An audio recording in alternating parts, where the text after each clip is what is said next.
Well, hi again, everybody, and welcome to this week's Ingles Furman Radio Network preview of the final home game of the 2021 college football season for Clay Hendricks' Furman Paladins.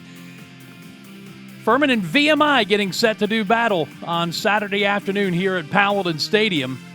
And, these are some of the storylines that we'll be following inside the broadcast booth as the Paladins try to get their record back to 500. Have to win the last two games of the season to end up with a winning record and would be a 500 record in the Southern Conference. It's going to be a tall order with VMI and Sanford in the next 2 weeks.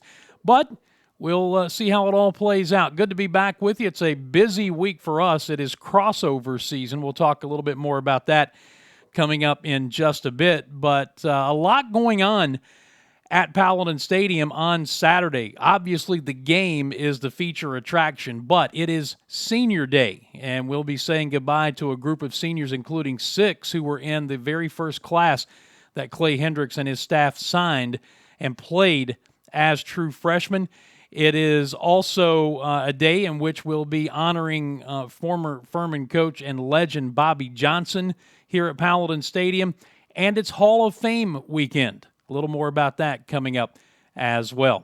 But again, the main attraction is Furman and VMI and trying to get things headed back in the right direction on the field.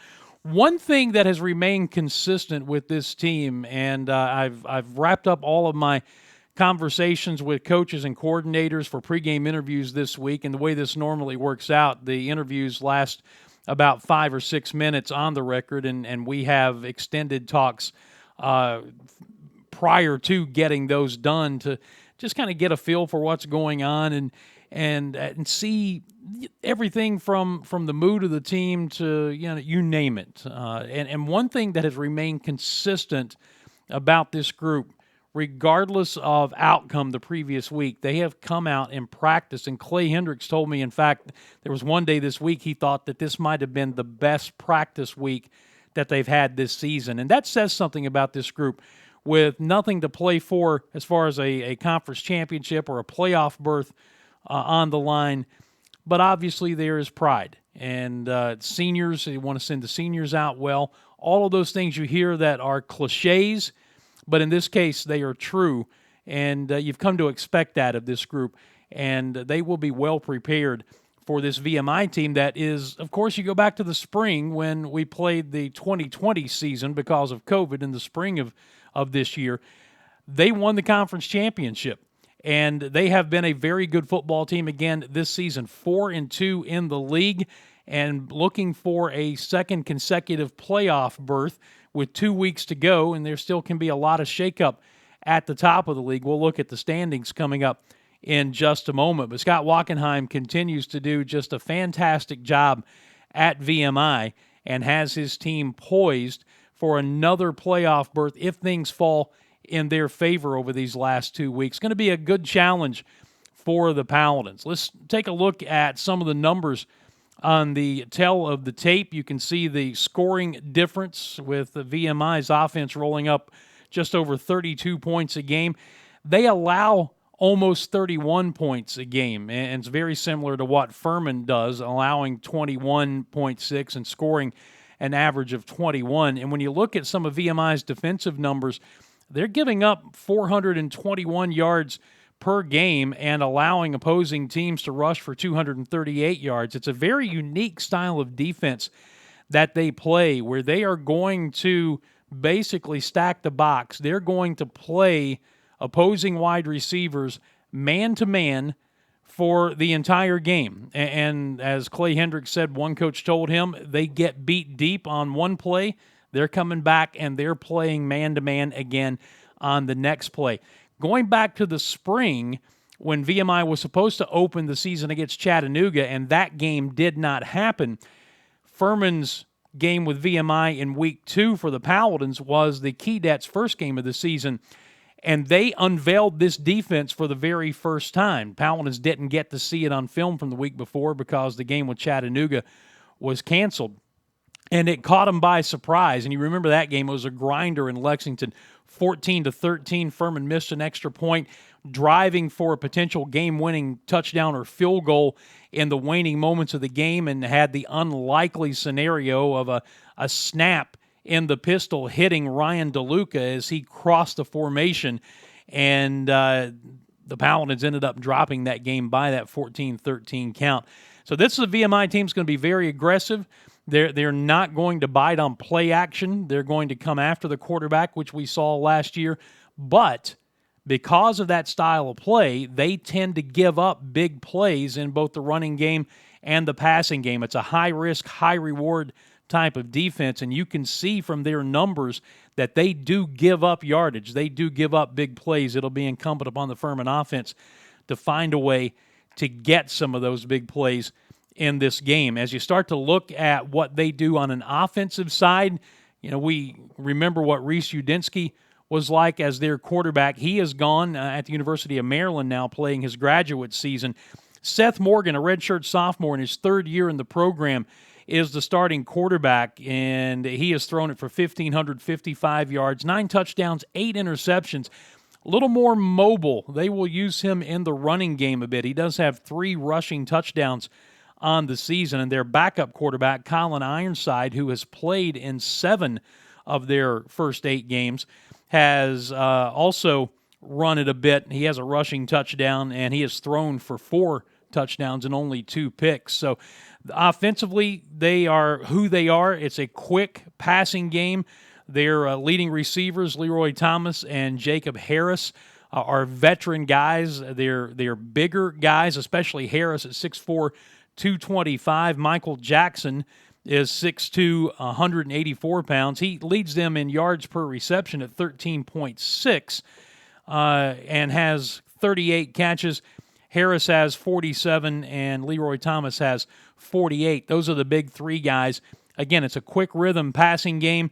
They can run it. Corey Britty, their starting tailback, has rushed for 654 yards and 8 touchdowns, averaging almost 5 yards a carry. So it's a very talented offense that can put up some big numbers. One thing they do, though, they allow the quarterback to get sacked. 21 times VMI quarterbacks have been sacked, so hopefully Furman will be able to put some pressure and to have some success in getting him to the ground. They are also -6 in the turnover ratio. They do not force a lot of turnovers on the defensive side of the ball. For the Paladins, it's going to be the same old story. It's going to be coming out and being successful in the running game, which they have been able to do for the most part going back over the last month or so since Clay Hendricks and George Quarles, the offensive coordinator, really challenged this running game, the backs and everybody, to step it up. They have done that, and Dominic Roberto, of course, is coming off of a Southern Conference Offensive Player of the Week performance against Western Carolina in Cullowhee last Saturday, 196 yards rushing and 4 touchdowns. It's going to come down to quarterback play and see if you can make some plays in that high-risk, high-reward defensive alignment that VMI plays. If you can do that against man-to-man, if your receivers can get open, you can hit some passes, you have a chance to have a big day offensively. We will see if that happens. The rest of the schedule in the Southern Conference looks like this. Samford is playing its money game at Florida at noon. Wofford and the Citadel at 2 p.m. ETSU and Western Carolina also at 2 p.m. Chattanooga and Mercer at 3 p.m. So we flip it over to the conference standings. ETU and Mercer and Chattanooga all sitting there at 5-1. Chattanooga has the tiebreaker with ETSU, and there's VMI lurking at 4-2. So still really 4 teams alive for the outright conference championship with 2 weeks remaining in regular season play. Will this be a year that the SoCon gets more than 2 teams in the playoff field? You've got 4 teams there that are pretty much playoff worthy. How many does the league get in? We will wait and see. You can see the rest of the conference standings there. I mentioned the fact that we'll be honoring Bobby Johnson here on Saturday. It is also Hall of Fame weekend, and going into the class of 2020, the induction was delayed because of COVID. The 2020 class is former golf coach Willie Miller, former women's golfer Stephanie Canoyer Del Greco, and Furman offensive lineman Joel Bell. So that's your class of 2020. The 2021 class has also already been announced. It will be inducted in the spring. So that's what we have. It's going to be a day of celebration here against VMI with Senior Day and honoring Coach Johnson, the Hall of Fame celebration. And it's also going to be a busy weekend for your radio broadcast crew because Tom Van Hoy and I are on the road Friday for the Furman men's basketball game in Louisville, which is a 7 o'clock tip, a 6:30 airtime on the Ingles Furman Radio Network. And then driving back, probably getting to campus around 3:30, 4 a.m., hanging around, getting ready to do football on Saturday afternoon. And then Monday, back on the road for basketball in Nashville against Belmont for a 7 p.m. Eastern start. It's crossover season. That's what we do. It's not exactly the glamorous life most people like to think it is, but it's fun nonetheless. Our game broadcast for Furman and VMI, radio-wise, will begin with the Pepsi countdown to kickoff at 12:30, and the game kicks off at 2:05. Final home game of the 2021 season, and we look forward to bringing it to you to see if the Paladins can play spoiler when it comes to VMI and their playoff hopes and get their record back to 500 on the season at 5-5 and set themselves up for a chance to finish with a winning season next week at Sanford.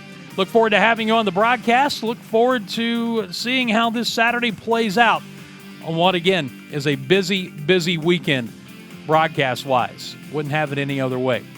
Until Friday in Louisville, Saturday in football here at Paladin Stadium, I'm Dan Scott, as always, saying God bless you and so long, everybody.